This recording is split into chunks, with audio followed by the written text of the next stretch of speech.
Assalamu alaikum dear students. In today's video, we are going to discuss what is atmospheric pressure and how it is measured. आज के इस video lecture में हम atmospheric pressure के बारे में जानेंगे और ये जानने की कोशिश करेंगे कि हम एटमॉस्फेरिक प्रेशर को मेजर किस तरह करेंगे। जिस तरह आपने पिछली लेक्चर्स में पढ़ा था कि we are living in the ocean of gases, हम गैसेस के समंदर में रहते हैं और हमने ये भी पढ़ा है कि gas molecules are in constant random motion during which they collide with each other as well as with other material and this collision produces pressure. So हम एटमॉस्फेयर के अंदर रहते हैं और एटमॉस्फेयर कोलिजन करता है जिसके नतीजे में प्रेशर प्रोड्यूस होता है। क्योंकि हम एटमॉस्फेरिक ओशन के बॉटम में रहते हैं, लिहाजा यहाँ पे मैक्सिमम पॉसिबल कोलिजन्स होते हैं। Atmospheric pressure is the pressure exerted by the atmosphere on various objects. So atmosphere मुख्तलिफ अजसाम पे जो प्रेशर एक्सर्ट करता है तो इस प्रेशर को हम कहते हैं एटमॉस्फेरिक प्रेशर। अब एटमॉस्फेरिक प्रेशर जो है उसको हम किस तरह मेजर करते हैं और उसके यूनिट्स क्या है, उसके लिए हम जो आला इस्तेमाल करते हैं, जो एक सिंपल सा इंस्ट्रूमेंट होता है, उसको हम बैरोमीटर कहते हैं। सो बैरोमीटर क्या है और इसकी मदद से हम किस तरह एटमॉस्फेरिक प्रेशर को मालूम कर सकते हैं। तो बैरोमीटर जो है ये simply this is a long glass tube closed at one end and the length of this long glass tube is 1 metre. ये 1 मीटर का एक लंबा सा ग्लास ट्यूब होता है और इस ग्लास ट्यूब जो है इसका एक तरफ क्लोज होता है और दूसरा तरफ ओपन होता है, यानी ये कुछ इस तरह होता है। 1 मीटर ग्लास ट्यूब होता है, एक तरफ इसका क्लोज होता है, दूसरा ओपन होता है। दूसरा इंपॉर्टेंट चीज ये है कि ये जो लॉन्ग ग्लास ट्यूब होता है ये ग्रेजुएटेड होता है। ग्रेजुएटेड का क्या मतलब है कि ये इस पे यहाँ पे दर्जे जो होते हैं वो इसके ऊपर लिखे होते हैं, यानी 1 मीटर जो कि बराबर होता है 100 सेंटीमीटर या 1000 मिलीमीटर का। तो इसके ऊपर सेंटीमीटर और मिलीमीटर्स लिखे होते हैं जिस तरह रूलर्स के ऊपर लिखे होते हैं, ठीक है। अब ये जो लॉन्ग ग्लास ट्यूब है इसको हम फिल अप कर लेते हैं मरकरी से। इसके अंदर मरकरी डाला जाता है, ये मरकरी से पुल भर दिया जाता है। अब क्या होता है, अब ये होता है कि यहाँ पे हम एक खाली ले लेते हैं और इसमें थोड़ा मरकरी डाल लेते हैं, ठीक है। और ये जो मरकरी से बड़ा 1 मीटर लॉन्ग ग्लास ट्यूब है इसको हम आहिस्ता एहतियात के साथ यहाँ पे इन्वर्ट कर लेते हैं। यहाँ पे हम उल्टा करके इसको यहाँ पे हम रख देते हैं, ठीक है। तो ये हमने यहाँ पे रख दिया। अब क्या होगा, ये मरकरी से बड़ा ग्लास ट्यूब हमने यहाँ पे इन्वर्ट कर लिया। तो ये जब यहाँ पे इन्वर्ट हो जाता है तो क्या होगा, naturally mercury will start flowing down due to the action of gravity. Gravity की पुल की वजह से मरकरी कॉलम में नीचे आना शुरू हो जाएगा और जो जो मरकरी नीचे आएगा तो यहाँ पे क्या हो जाएगा, यहाँ पे वैक्यूम क्रिएट हो जाएगा, यहाँ पे वैक्यूम क्रिएट हो जाएगा और मरकरी कॉलम नीचे आने लगेगा। जब मरकरी कॉलम नीचे आने लगेगा तो यहाँ पे डिश में जो मरकरी है तो डिश में मौजूद मरकरी की सतह जो है वो ऊपर चढ़ने लगेगी जिसके ऊपर एटमॉस्फेयर प्रेशर एक्सर्ट कर रहा है। तो यहाँ पे एटमॉस्फेयर मरकरी जो डिश में मौजूद है उसके ऊपर एटमॉस्फेयर प्रेशर लगा रहा है ताकि वो ऊपर ना आए और यहाँ पे ग्रेविटी मरकरी कॉलम पे प्रेशर लगा रहा है ताकि ये नीचे आ जाए। तो यहाँ पे अब दो अपोजिंग फोर्सेस आपको नजर आ रहे हैं। एक फोर्स वो जो कॉलम को नीचे लाने की कोशिश कर रहा है, दूसरा एटमॉस्फेरिक प्रेशर जो कॉलम को नीचे आने से रोकने की कोशिश कर रहा है, क्योंकि ये इस मरकरी सतह को ऊपर आने से रोक रहा है। तो actually this is stopping mercury down from flowing down. अगर मरकरी कॉलम नीचे आएगा तो यहाँ पे मरकरी लेवल बढ़ेगा।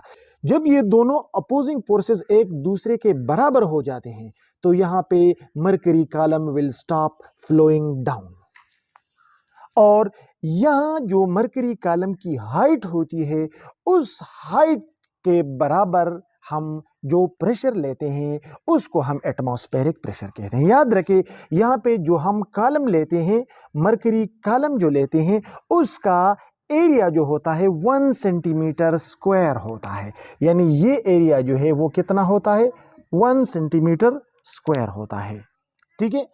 जब हम ये एक्सपेरिमेंट सी लेवल पे करते हैं, जब हम सी लेवल पे मरकरी को फिल कर लेते हैं इस कॉलम में और इसको हम मरकरी डिश में इन्वर्ट कर लेते हैं, तो सी कॉलम पे चूंकि मैक्सिमम एटमॉस्फेरिक प्रेशर होता है, तो जब हम ये रिएक्शन सी लेवल पे, जब हम ये एक्सपेरिमेंट सी लेवल पे करते हैं, तो जब मरकरी कॉलम 76 सेंटीमीटर पे आ जाता है तो मरकरी कॉलम रुकता है। तो हम कहते हैं कि यहाँ पे जो एटमॉस्फेरिक प्रेशर है वो 76 सेंटीमीटर लॉन्ग मरकरी कॉलम को सपोर्ट कर रहा है, लिहाजा इसको हम कहते हैं 76 सेंटीमीटर ऑफ Hg प्रेशर, या फिर 76 सेंटीमीटर बराबर है 760 mm।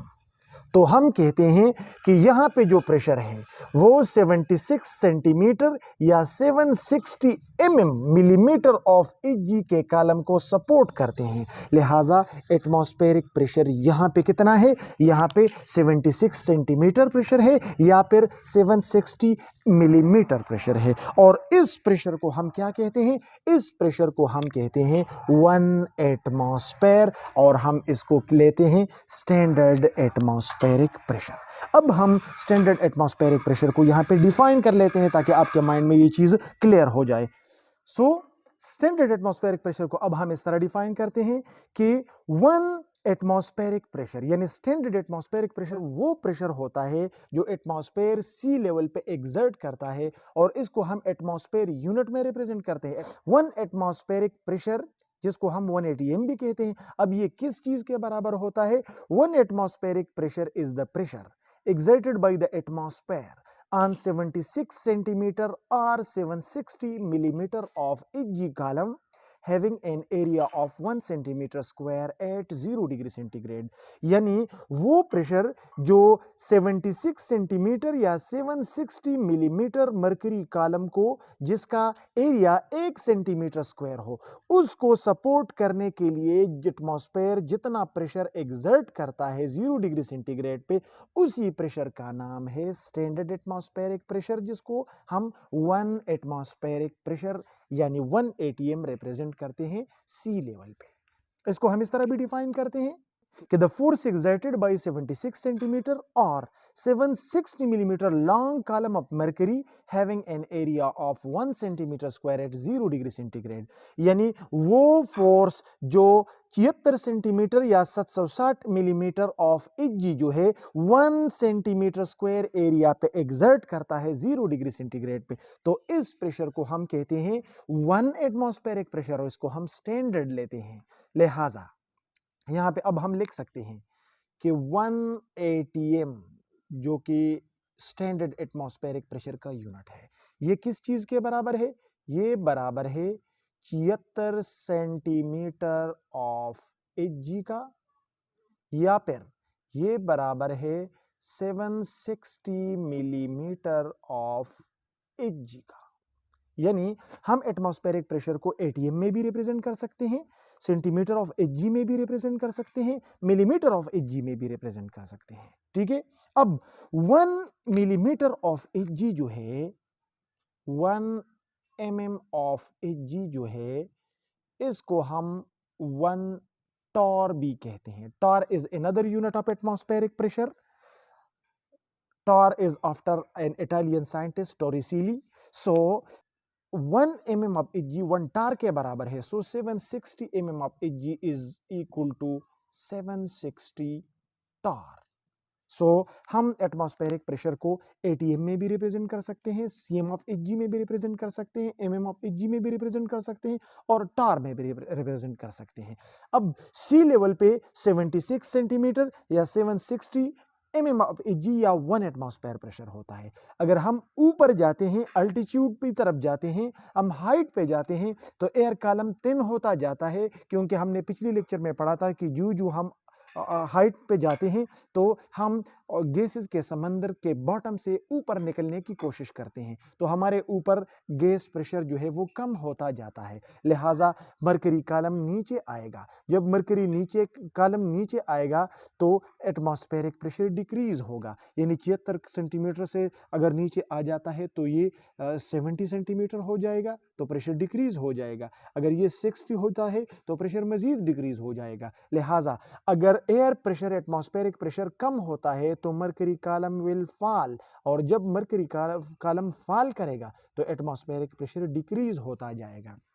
तो इस तरीके से हम एटमॉस्फेरिक प्रेशर को मेजर करते हैं, और जो इंस्ट्रूमेंट इस मेजर के लिए इस्तेमाल होता है इसको हम बैरोमीटर कहते हैं। आई होप आपको समझ आ गया होगा। If you still have any question you can ask your question in comments. Thank you for watching this video.